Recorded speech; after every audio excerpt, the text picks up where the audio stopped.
Hey everybody, Bob Chick back with another edition of The Voice of Bodybuilding, brought to you by Newton, powered by Panada, our good friends at Icon Meals, and of course, Celsius. Well, it's inevitable. I'm back on the road again like Willie Nelson, and guess where I'm going this time? Reno, Nevada, for Chris Minnis's great Legion show.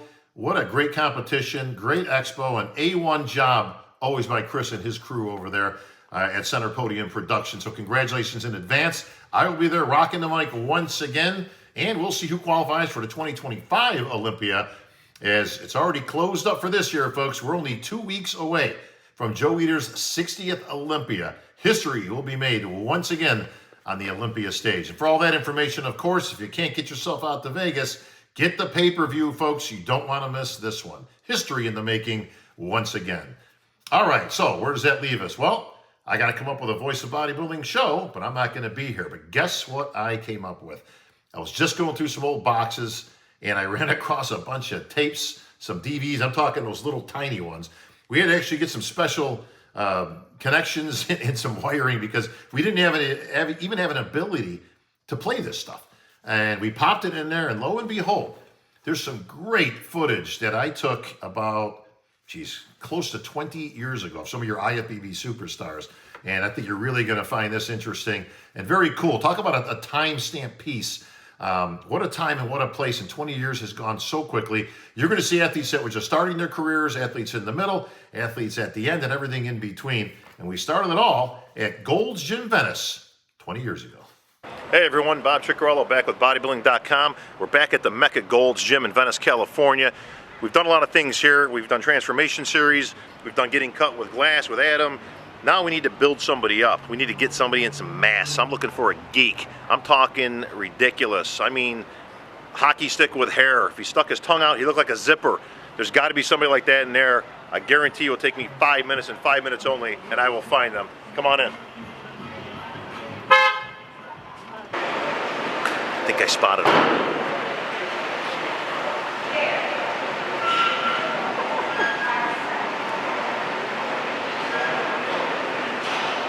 I spotted one in his natural environment. Climbing, you look at the arms on him. Come on. Ah, you sir. Hi. How you doing? Good. I don't want me to interrupt your workout or anything, but here, put that down for a second. Let me help you out here a little bit. How you doing, bro? Hi. Good guy, man. How you doing? Bob Ciccarello. Nice to meet you, Bob. Nice to meet you. What's your name? Chris. Chris. Nice to see you. Nice to meet you. Chris, let me just, I'll be up front. I'm looking for a geek. Welcome back, bodybuilding fans. Bob Ciccarello for bodybuilding.com. We're here with David Henry, IFBB superstar, and his tip of the week. David, you're into DC training. You're going to show us what DC training is all about. Yeah. Basically, it is a response principle. The goal of it is whatever your rep range is, 12 to 15, which mine is 12 to 15 total reps. So basically what I'm going to end up doing and demonstrating here is that I'm going to go for 7 to 8 on my first loop. We call them loops. I'm going to rest for 15 breaths in between.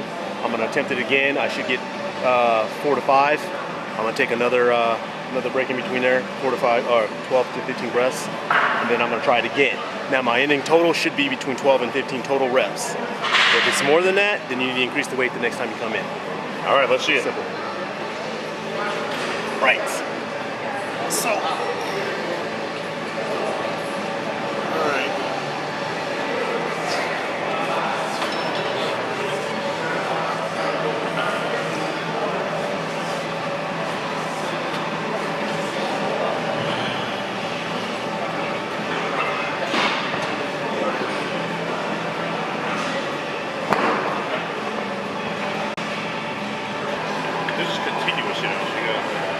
All right, this is my second loop of this.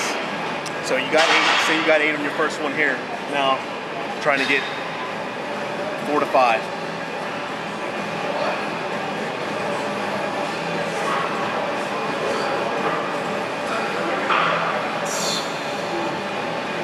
Basically, you end up failing somewhere around that range. If you don't, when you keep going, then it's too light. So you need to obviously increase the weight next time. So now I'm gonna wait for 15 breaths in between here.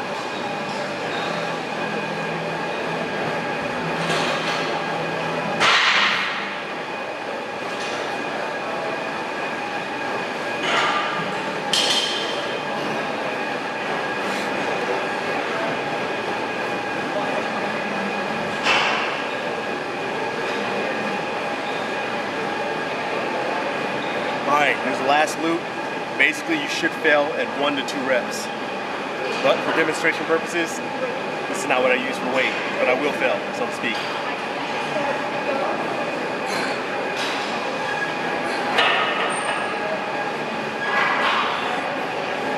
That should be how it's done. You should fail somewhere around the 7 to 8 mark. Take your 15 breaths in between. Jump back on it. You should get 4 to 5. Take your 15 breaths in between there. Your last one should be 1 to 2. For a total rep range of 12 to 15 reps. If you go any more than that, then you need to increase the weight next time you come in. But it's definitely a good starting point. So that's the tip of the week on how to do DC for chest. Right. Right, how you doing? Check it. Let's go. All right, Silvio. What's up, man? Yo, cool. You good, man? How you doing? Getting ready. What's up? Good. How you doing, man? Yep. All right. The Spanish Hercules is in the house. Silvio Samuel's going to kick off our Olympia series. Silvio, great year this year. Top 5 in almost every show you're in. Looks like you mean business, but it's Olympia time. Really, man, I'm just arriving. This is a warning to every guy that will be out there, yeah. It's really a great thing happening now, and the results have been so positive, and I'm still looking for more. It's like I'm hungry guy looking for a whole lot of meat to eat. After all said and done, this is preparation for Olympia, and I'm going all out. It's not just to be there, but I'm going to bring out the best and the best shape ever. He's gonna make a big, huge statement. All right, we're back with the pro tip of the week with the marvelous one, Melvin Anthony. And believe it or not, Melvin, guess what it is? Chest. Yeah, How about that? my weakest body part. Not anymore. Not anymore. Used to be. It's because of this unique deal. We got Alex here. He wants a Melvin Anthony like chest. What do you got for him? Actually, I'm going to take him through one of my favorite, most innovative chest exercises, and it's a superset. It's an incline dumbbell press, supersetted with a flat bench dumbbell press. And what he's going to do is do a set here and a set there and count it as one set. You want to take this through 4 or 5 consecutive sets before you finish your workout with your cable crossovers and flies and stuff like that. But this is your basic, intense chest tip. So he's going to start with the 80s. All right, let's go. No problem, it's easy. You want to take this to a not too quick. You want to squeeze at the top, get as many reps as you can before moving on to your flat bench. This is working that upper pec area. Good, Alex. Good. Good. All right. Good. Yeah. Then we're going to transfer right over here, straight to the flat bench.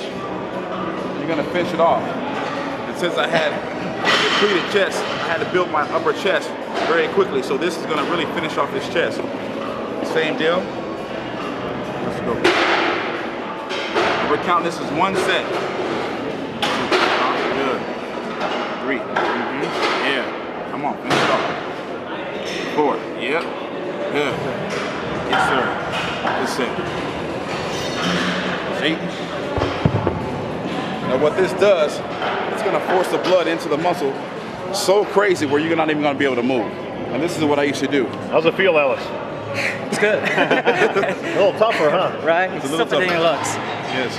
Melvin, I appreciate it. Thank you so you got it. much. Thanks a lot, Alex. Melvin, a few questions from the fans. What's the best overall mass building chest exercise? Overall mass building.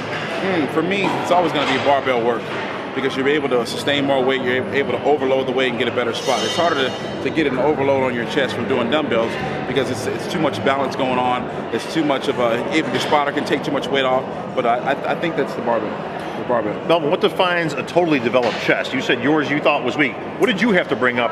It's usually upper chest. It was for my almost upper anybody. chest Yeah. because when I started bodybuilding, I was always doing flat bench. Sure. I did flat bench, curls, and triceps. I didn't really work my upper chest. So for years, when I started competing, when I turned to the side, it looked like I was standing backwards because my upper chest was so small. Right. So I had to really develop that, and that's what actually helped me catch up.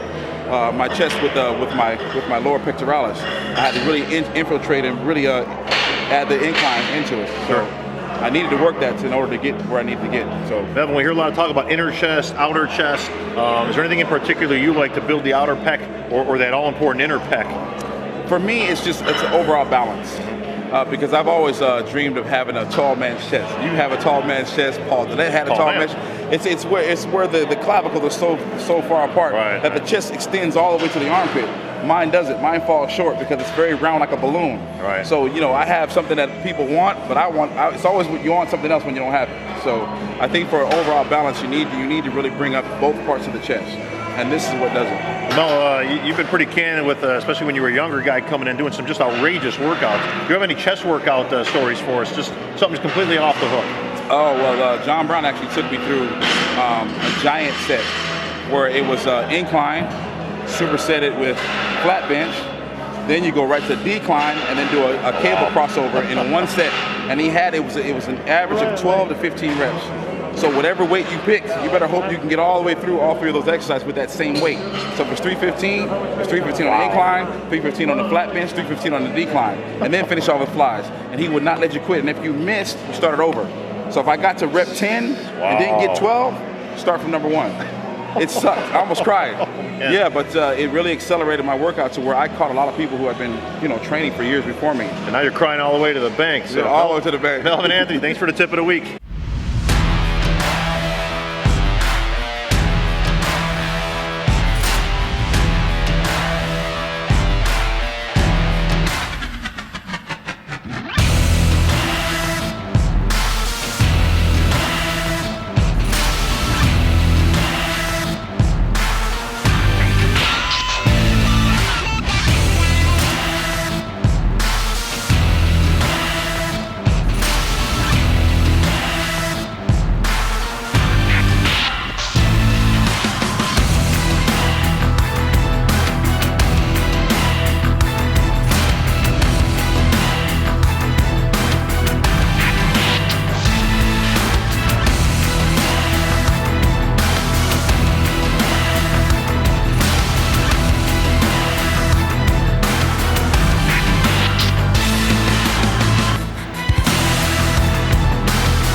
Muscle Beach, you never know who's going to show up, and look who shows up, but the X-Man himself, all the way from Atlanta, Georgia, making his primetime debut. Tone, what's going on? You know I had to come to Muscle Beach. It's all about the muscles, bodybuilding.com. I'm out here with Headblade today, and just having a great time. It's awesome, beautiful weather, beautiful people.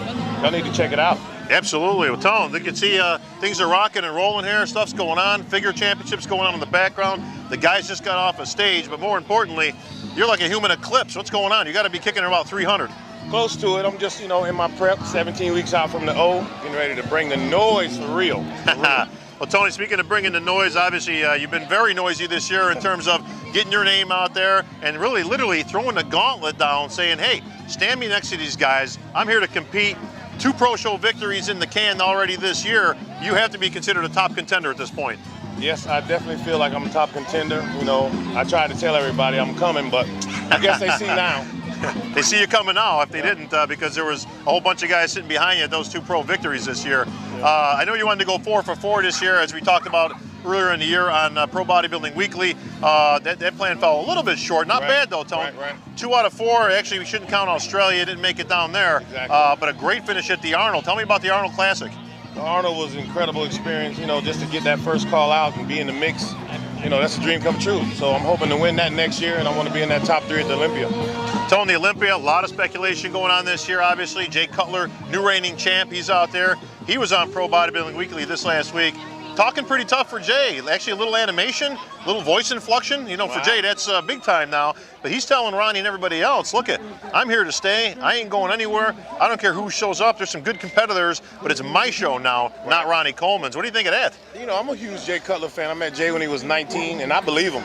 Yeah. But, I'm going to have a little something to say about it. Hopefully they'll stand me next to him, and we can see what happens. Absolutely. Well, Tone, you're one of the big men. As everybody knows in the sport of bodybuilding, the Olympia gets judged a little bit differently than most of the other shows, where the big man and the big muscle seems to win out over the smaller guys. I can't help but think that's a huge advantage for you. That means me. Yeah, it means that you. That definitely means me. I'm going to be probably heavier than ever been, close, sharper than I've ever been. They always say that, but I always deliver that. So it's going to be good. I'm going to be in the 290s this time. Still going to be with the 31-inch waist. Everything else will be bigger, harder, stronger. Faster? Even faster. You don't even yeah. need the speed, but Exactly. why not throw that in the I mix? might even jump higher, too. Yeah. Well, Tony, speaking of jumping higher, last year we were in Dallas, Texas. We had the Twin Towers with you and Quincy going toe-to-toe at the Europa. That show's coming up again. I assume that you will not be back in Texas to compete again? I'm going to come support it. You know, I think I'm going to save it all for the I may do one of those other warm-up shows. We'll see. Just see how it goes. Sure. Yeah, I'm not far out from conditioning, so we'll just see how the rest of my travel goes and how the prep goes, and we'll see what's up. Well, Tony, you're in great shape still. We're going to be down in your neck of the woods, down in Atlanta, Georgia, in probably 4 to 5 weeks, as we're going to be capturing you training, getting ready for the Olympia, and that's going to be some great stuff. You guys tune in to bodybuilding.com. We got something special this year. We're going to give a lot of sneak previews, a lot of stuff, that you never get to see us in the real prep, not just the last-minute stuff. Real stuff in real time. The X-Man Tony Freeman down here at Muscle Beach. We'll catch back up with you.